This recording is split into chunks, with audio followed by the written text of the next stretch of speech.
الحمد لله رب العالمين والصلاة والسلام على رسوله الكريم أما بعد فأعوذ بالله من الشيطان الرجيم بسم الله الرحمن الرحيم وفديناه بذبح عظيم صدق الله العظيم. ایک مرتبہ درود ابراہیم پڑھ لیجیے. اللهم صل على سيدنا محمد وعلى آل محمد كما صليت على إبراهيم وعلى آل إبراهيم إنك حميد مجيد. اللهم بارك على محمد وعلى آل محمد كما باركت على إبراهيم وعلى آل إبراهيم إنك حميد مجيد. میرے محترم بزرگوں، دوستوں اور میرے عزیز ساتھیوں، یہ ذی الحجہ کا مہینہ ہے. اس مہینے میں جہاں اور بہت سے تاریخی واقعات نظر آتے ہیں، وہیں پر حضرت اسماعیل علیہ السلام کی تاریخ ساز واقعہ اپنی مثال آپ ہے. حضرت اسماعیل علیہ السلام کی قربانی عظمت و عظیمت کا ایک ایسا واقعہ ہے جس سے انسانی عقل حیرت زدہ ہو کر رہ جاتی ہے. جو ہی ذی الحجہ کا مہینہ شروع ہوتا ہے، پورا عالم اسلام حضرت اسماعیل علیہ السلام کی قربانی کے تذکرے سے اپنے ایمان و یقین کی دنیا کو آباد کرتے ہیں.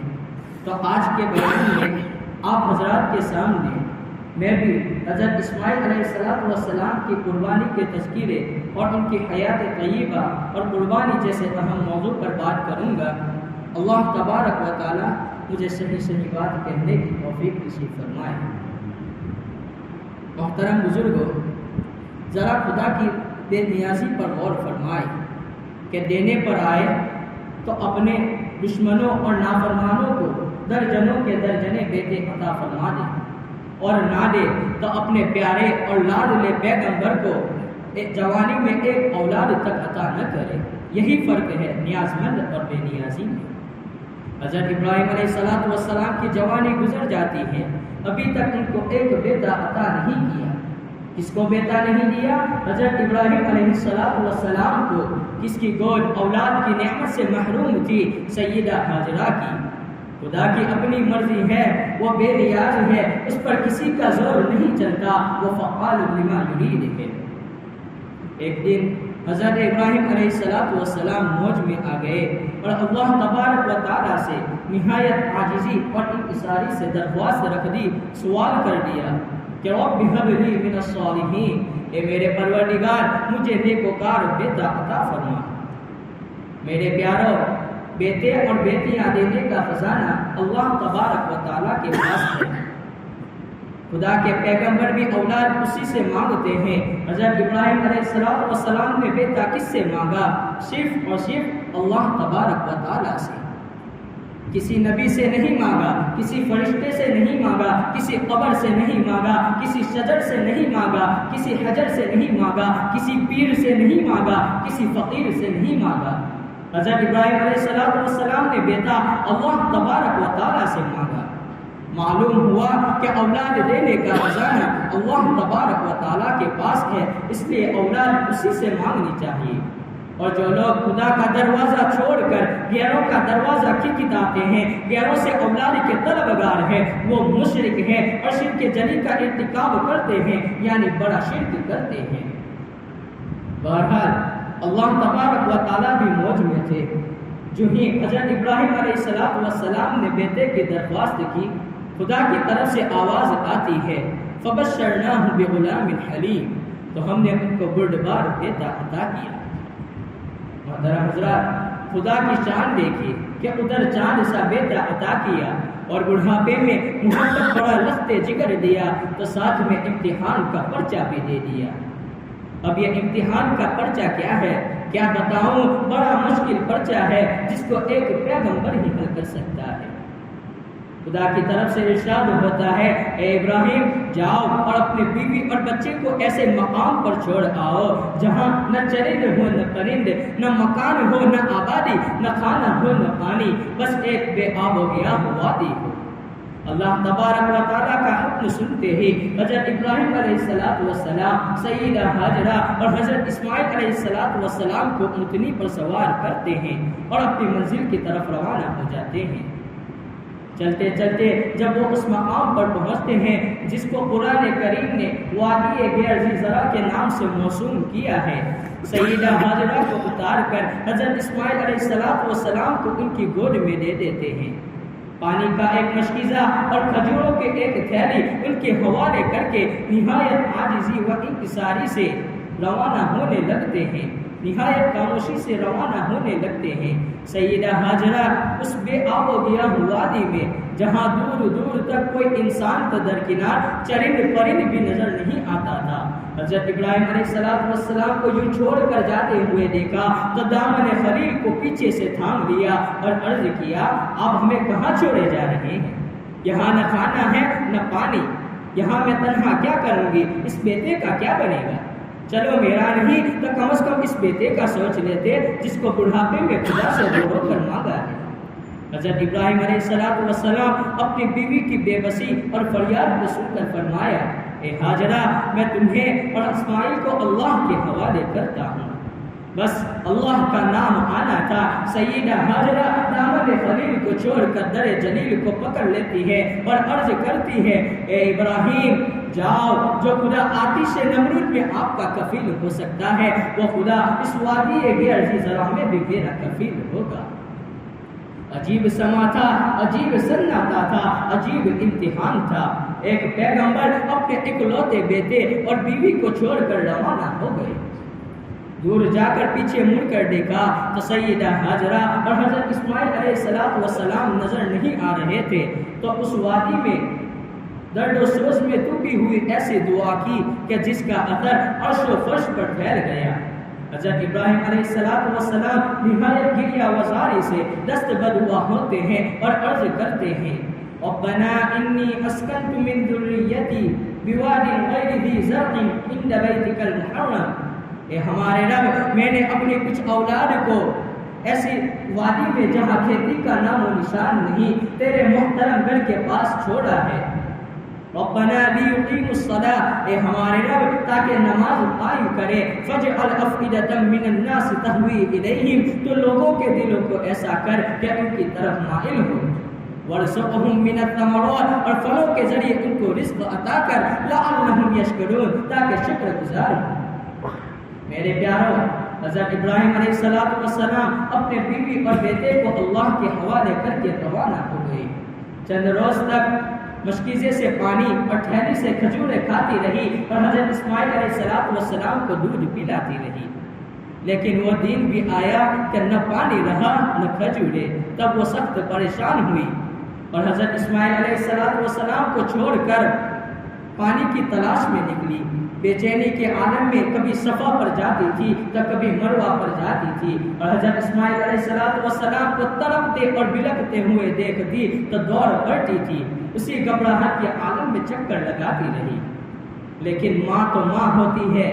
حضرت ہاجرہ سے حضرت اسماعیل علیہ السلام کا شدت پیاس کی وجہ سے تڑپنا اور بلکنا نہ دیکھا گیا، ان کو تڑپتے اور بلکتے ہوئے دیکھ کر بے اختیار ہو گئی اور عرض کیا، اے باری تعالیٰ، میرا تیرے سوا کوئی نہیں، میری مشکل حل فرما، اور حضرت اسماعیل علیہ السلام کی سوکھی ہوئی زبان کے لیے پانی کا انتظام فرما۔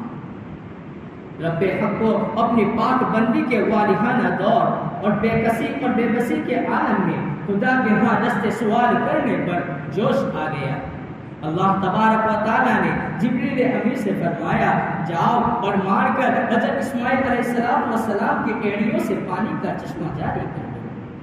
چنانچہ حضرت جبرائیل علیہ السلام آتے ہیں پر مارتے ہیں تو حضرت اسماعیل علیہ السلام کے پاؤں تلے میٹھے پانی کا چشمہ جاری ہو جاتا ہے۔ میرے پیاروں، یہ زمزم کا چشمہ وہی ہے جو حضرت اسماعیل علیہ السلام کی برکت سے آج پوری کائنات کو سیراب کر رہا ہے۔ آج لاکھوں کی تعداد میں حاجی لوگ وہاں بھی سیراب ہو رہے ہیں اور لاکھوں ٹن پوری دنیا کے حاجی اپنے ساتھ لے جاتے ہیں۔ خدا کی دین ہے، حضرت سیدہ ہاجرہ نے صبر کیا تو خود بیٹے کے پاؤں کے نیچے سے زمزم کا چشمہ جاری ہو گیا۔ محترم حضرات، اس مقام پر اللہ تبارک و تعالیٰ نے محض اپنے فضل و کرم سے برکتوں کے دروازے کھول دیے۔ ایک دن بنی جرہم کا ایک قافلہ اس وادی کے قریب سے گزر رہا تھا۔ انہوں نے دیکھا کہ تھوڑے فاصلے پر پرندے اڑ رہے ہیں۔ جرہم نے کہا کہ یہ پانی کی علامت ہے۔ البتہ جب قریب جا کر دیکھا تو ایک نیک خاتون اپنے بچے کو لیے بیٹھی ہے۔ قافلے کے سردار نے سیدہ ہاجرہ سے چشمے کے قریب ٹھہرنے کی اجازت طلب کی، جس کو سیدہ ہاجرہ نے منظور کیا۔ اسی طرح وہاں آبادی ہو گئی۔ قافلے کے سردار نے اپنے رفقا و احباب کو بھی وہاں بلا لیا تو دیکھتے ہی دیکھتے وہ آبادی ایک گاؤں کی شکل اختیار کرتی گئی، اور آج اسی جنگل میں منگل کا سما ہے۔ آج نہ وہاں وہ آبادی ہے نہ وہ گاؤں ہے، بلکہ آج وہ شہر آباد ہے جسے ہم اور آپ مکہ مکرمہ کے نام سے جانتے ہیں، جہاں پر آج لاکھوں کی تعداد میں لوگ حج کرنے کے لیے گئے ہوئے ہیں۔ فَجْعَلْ أَفْئِدَةً مِّنَ النَّاسِ کی عجیب و غریب تفسیر سامنے آتی ہے کہ حضرت ابراہیم علیہ السلام کی درد و سوز میں ڈوبی ہوئی دعا وہ کام کر گئی کہ آج ہر مسلمانوں کے دل وہاں کی حاضری کے لیے نہ صرف تڑپ رہے ہیں بلکہ اگر سر کے بل بھی جانا پڑے تو جانے کے لیے تیار ہیں۔ بہرحال اس مدت کے درمیان حضرت ابراہیم علیہ السلام اپنے نور نظر اور لخت جگر کو ملنے کے لیے حاضر ہوتے ہیں۔ حضرت اسماعیل اور جبکہ ملنے کی تو اجازت تھی اور محبت کرنے پر بھی کوئی روک ٹوک نہیں تھی، پھر بھی امتحان کا ایک اور پرچہ ڈال دیا جاتا ہے۔ قرآن شریف میں ہے کہ ایک مرتبہ حضرت ابراہیم علیہ السلام آرام فرما رہے تھے کہ خواب میں امر الہی ہوتا ہے، خدا کا حکم ہوتا ہے۔ قرآن مجید ہی کے الفاظ میں سنیے تاکہ ایمان کو تازگی نصیب ہو۔ فلما بلغ معه السعي، پھر جب بیٹا پہنچا اس عمر کو کہ باپ کے ساتھ دوڑے، قال یا بنی، باپ نے کہا اے میرے بیٹے، انی ارى في المنام انی اذبحك، میں خواب میں دیکھتا ہوں کہ میں تجھے ذبح کر رہا ہوں، فانظر ماذا ترى، تو دیکھ تو کیا سمجھتا ہے۔ اور بیٹے نے کہا یا ابت افعل ما تؤمر، اے میرے والد آپ کو جس چیز کا حکم ہوا کر گزریے، ستجدنی انشاء اللہ من الصابرین، کہ مجھے صابرین میں سے پاؤ گے۔ محترم حضرات، حضرت ابراہیم علیہ السلام کو بیٹے کی قربانی کا حکم خواب میں دیا گیا۔ اگر اللہ تبارک و تعالیٰ چاہتے تو وحی کے ذریعے بھی حکم نازل فرما سکتے تھے کہ اپنے بیٹے کو ذبح کرو، لیکن ایسا نہیں کیا۔ کیوں؟ اس لیے کہ یہ بھی ایک امتحان تھا۔ چونکہ انبیاء کا خواب وحی ہوتا ہے، تو کیا حضرت ابراہیم علیہ السلام اس وحی پر عمل کرتے ہیں یا نہیں؟ جب آپ کو معلوم ہو گیا کہ خدا کی طرف سے ایک حکم ہے کہ اپنے بیٹے کو ذبح کرو، تو باپ نے پلٹ کر اللہ تبارک و تعالیٰ سے یہ سوال نہیں کیا کہ باری تعالیٰ آخر یہ حکم کیوں دیا جا رہا ہے، اس کی کیا حکمت ہے، کیا مصلحت ہے۔ آج ہمارے معاشرے میں جو گمراہی پھیلی ہوئی ہے وہ یہی ہے کہ اللہ تبارک و تعالیٰ کے ہر حکم میں حکمت تلاش کرو کہ اس کی کیا حکمت ہے، کیا مصلحت ہے، اس کا عقلی فائدہ کیا ہے۔ اس کا مطلب تو یہ ہوا کہ اگر عقلی فائدہ نظر آیا تو کریں گے، اور اگر فائدہ نظر نہیں آیا تو نہیں کریں گے۔ کیا یہی دین ہے؟ کیا اسی کا نام اتباع ہے؟ کاش یہ نقطہ ہماری سمجھ میں آ جائے تو دین کا صحیح سمجھ ہمیں حاصل ہو جائے۔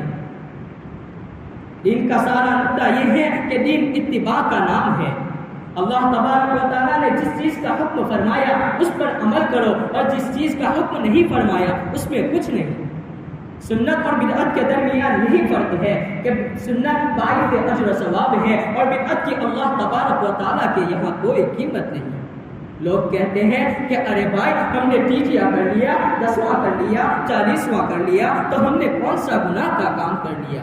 بلکہ ہوا یہ کہ لوگ جمع ہوئے اور قرآن شریف پڑھا، اور قرآن شریف پڑھنا تو کتنی بڑی عبادت کی بات ہے، اس میں کون سی خرابی کی بات ہوئی؟ ارے بھائی اس میں خرابی کی بات تو یہ ہوئی کہ تو نے جو قرآن شریف پڑھا وہ اپنے طور سے پڑھا ہے، اللہ اور اللہ کے رسول کے بتائے ہوئے طریقے کے مطابق نہیں پڑھا۔ قرآن شریف کا پڑھنا تو اس وقت باعث سے اجر و ثواب ہے جبکہ اللہ اور اللہ کے رسول کے بتائے ہوئے طریقے کے مطابق ہو۔ اس کی مثال یوں سمجھو کہ مغرب میں 3 رکعت پڑھنا فرض ہے۔ اب اگر کوئی شخص کہے کہ 3 کا عدد بے تقاضا معلوم ہوتا ہے، پوری 4 رکعت ہی کیوں ادا نہ کرنی چاہیے؟ اب وہ شخص 4 رکعت پڑھتا ہے تو اب آپ ہی فرمائیے اس نے کون سا گناہ کا کام کر لیا؟ کیا اس نے شراب پی لی؟ کیا اس نے چوری کر لی؟ کیا اس نے ڈاکہ ڈال لیا؟ بس یہی تو کیا کہ 1 رکعت زیادہ پڑھی جس میں قرآن شریف پڑھا، 1 رکوع زیادہ کیا، 2 سجدے زیادہ کیے اور اللہ کا نام لیا، اب اس نے کون سا گناہ کا کام کر لیا؟ لیکن ہوا یہ کہ وہ 1 رکعت جو اس نے زیادہ پڑھی، نہ صرف یہ کہ اس کا ثواب نہیں ملے گا بلکہ وہ پہلی 3 رکعتوں کو بھی دے گی، اس کو بھی خراب کر دے گی۔ کیوں؟ اس لیے کہ اللہ اور اللہ کے رسول کے بتائے ہوئے طریقے کے مطابق نہیں ہے۔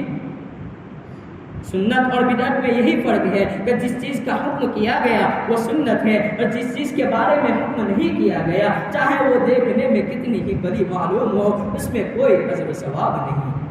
خیر، ابھی یہ میرا موضوع نہیں ہے، کبھی موقع ملا تو اس پر ضرور بات ہوگی۔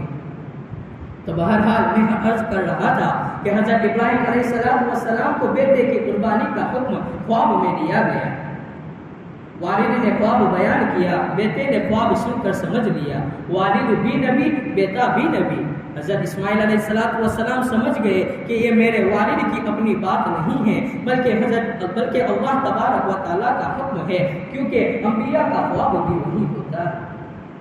چنانچہ حضرت ابراہیم علیہ السلام اپنے نور نظر اور لفظ ذکر کو لے کر جنگل کی طرف روانہ ہو جاتے ہیں تاکہ ان کو ذبح کرے۔ شیطان کو حضرت ابراہیم علیہ السلام کی یہ ادا بالکل پسند نہیں آئی، اس نے آپ کا پیچھا کیا اور قریب جا کر کہا کہ اے ابراہیم ذرا سوچ لو، کیا باپ بھی اپنے بیٹے کو ذبح کرتا ہے؟